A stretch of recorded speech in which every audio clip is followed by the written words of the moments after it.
Hello, this is Jean-Marc, and today we are talking about cable assemblies and how to route your cabling through MilliBox antenna test system.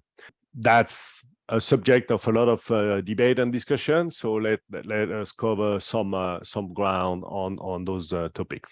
There are two main points of interest. One being, how do you get out of the gimbal itself because of its motion and multiple axes. We'd like to know which kind of cables we need to use for that kind of application. And the second point is because when you do OTA testing, you have distance between the probe and the DUT of about the far field distance. So you need to know which kind of cables are required to reach that distance between the two. I mean, reach the instrument, which could be a VNA or spectrum analyzer, something like that. So let's look at those separately. So the first topic is how to route through the gimbal. The gimbal, or the 3D positioner, holds your DUT. It has multiple axes. In our case here, we have a gimbal 4230X. It's got 3 axes of rotation, which add to the complexity. And we want to go through all 3 axes and go down to the deck where we can reach our instrument. So for this kind of application, we are looking at StabilityPlus from Maury Microwave, those StabilityPlus low profile, LP, like they call them. And they have the characteristic that we like for the gimbal routing. For one, they are thin. That's the low profile name, and they're stable in amplitude and phase. So that's very important for us. That's the first criteria. The second criteria is going to be the size of the boot. The boot is the part where the cable join the connector. This can be, like on some assemblies, could be a very stiff, very long and hard, and as the positioner rotates, a long boot is going to cause a lot of complexity in terms of the sway that the cable is going to get when it turns.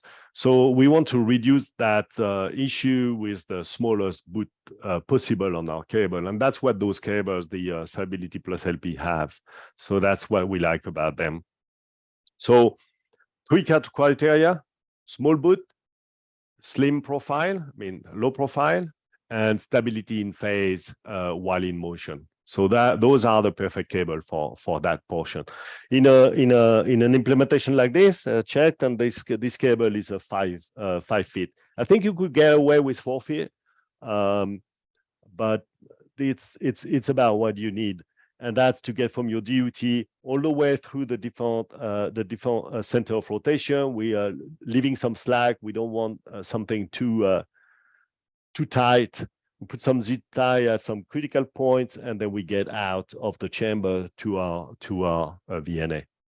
So that was basically our first concern. Now we are out of the chamber. We want to see how do we reach the distance, and for that we're using other criteria for the selection of our coaxes. For those, we are going to put the priority on the quality of the cable in terms of loss over distance. So those cables are the StabilityPlus from Maury Microwave. They are not the LP version; they're the standard version, and they are still very flexible. They have a thicker body, very long boot. So that helps us all the way to get to the distance. And we can daisy chain the LP cable with a non-LP cable, and so to reach the distance and reach the VNA or instrument underneath the deck. So all in all, we have those two.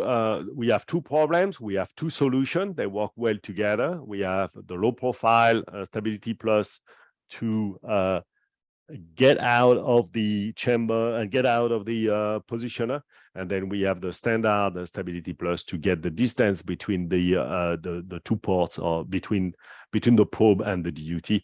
For this, we use very low loss StabilityPlus coax. So I hope that was helpful.